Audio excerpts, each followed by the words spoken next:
Now, today is globally recognized as World Mental Health Day. October 10th is a day to raise awareness of mental health issues worldwide. And here to talk to us all about it and how children are impacted by mental health is Bonnie Moore. Bonnie is the Director of Inpatient Behavioral Health Services at Children's of Alabama. Bonnie, thanks so much for joining us this morning. Oh, thank you for having me. Of course, of course. Well, Bonnie, we want to talk a little bit about just why is it so important to highlight children's mental health on Mental Health World Day? Oh, absolutely. Well, I think we all can agree that mental health is health, and that's just as true with our children as it is with adults. And we know that about 1 in 5 children will experience an emotional or a behavioral concern, and the sooner we can identify that and treat it, the better the outcomes will be. And it's important for families to know that they're not alone and they have resources. Oh my gosh, incredible. No, definitely. Now, what are some of the most common mental health challenges children face today? Oh, sure. Today, I think that we're seeing a lot of anxiety, depression,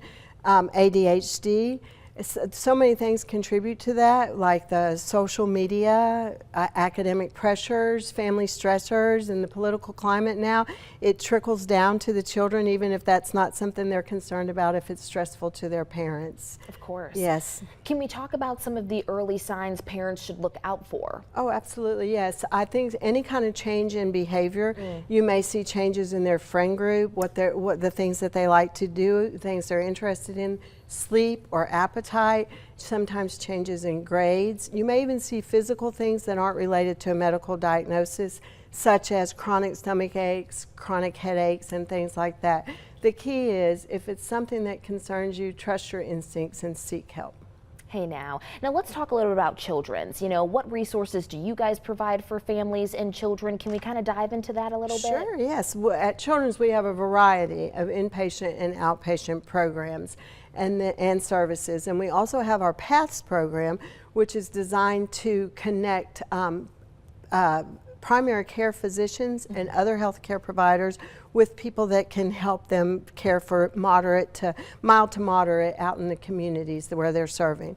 And additionally, we have our PERC line, which is the Psychiatric Intake Response Center, and that line is manned 7 days a week from 8 a.m. to 11 p.m. by a licensed clinical professional. Any adult in the state can call that line to get connected with resources. Incredible. Now, Bonnie, I understand that you have a personal story that you wanted to share with us this morning. Talk to us a little bit about that. Sure, yes. It's kind of a cute story, but I have a 3-year-old granddaughter, and whenever she identifies that she is experiencing a little bit of emotional overwhelm, she is able to tell herself to smell the flowers and blow out the birthday candles.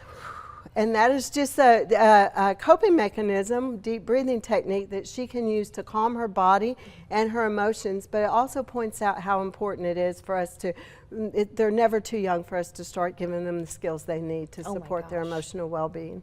Definitely. I have to agree with you on that. And that's incredible that she's only 3 years old and she knows all of that. I mean, wow, incredible. Well, guys, hey, stay with us. We've got more news now at 11 coming up after this break. There was a forklift